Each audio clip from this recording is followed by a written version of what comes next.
शुक्र तारे के समान पाठ में आगे लेखक कहते हैं कि गांधी जी ने इतने सारे काम अपने सर पर ले लिए थे कि महादेव भाई देसाई भी उनके साथ मिलकर पूरा दिन सुबह से शाम तक काम में जुटे रहते थे। वो अपने शरीर का भी ध्यान नहीं रखते थे, न खाने का समय मिलता था, न अपनी देखभाल करने का, और थोड़ा बहुत जो समय बचता था उसमें वो सूत काटते थे।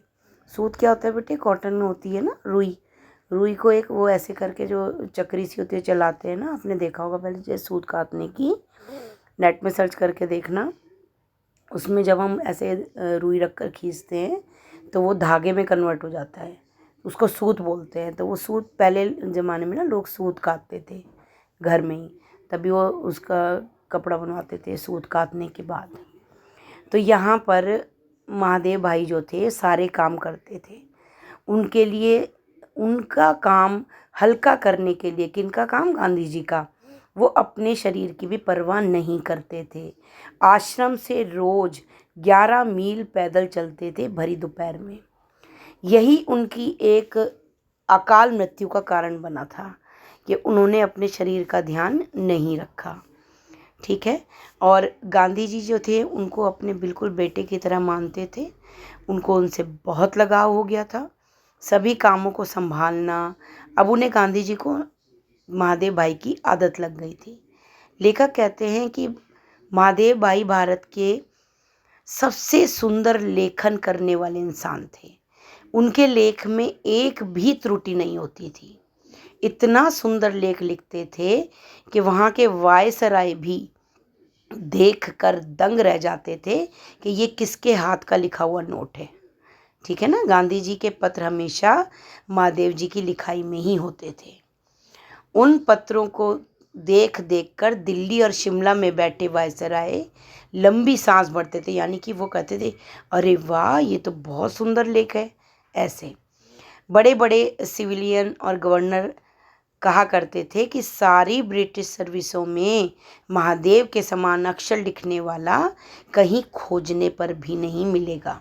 वो इतना सुंदर लिखते थे और गलती तो बिल्कुल नहीं होती थी। गांधी जी कहते थे कि एक बार टाइप करे हुए लेख में, नोट में गलती हो सकती है, लेकिन महादेव भाई के लिखे नोट में गलती कभी नहीं हो सकती। महादेव में इतनी खूबियाँ थीं कि उनको गिनवाना मुश्किल था। लेखक कहते हैं आगे कि गांधी जी हमेशा मुलाकात के लिए आए लोगों से भी कहते थे कि उन्हें अपना लेख तैयार करने से पहले महादेव जी के लिखे नोट से मिलान करना चाहिए, क्योंकि उन्हें महादेव भाई के लिखे नोट पर विश्वास था और किसी पर नहीं। ठीक है।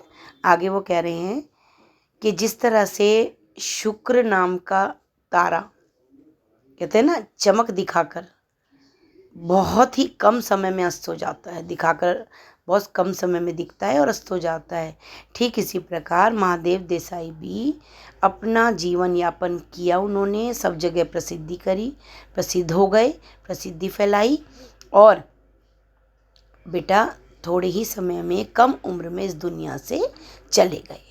उनकी जो खूबियाँ थी गांधी जी के मानस पटल पर अंकित हो गईं।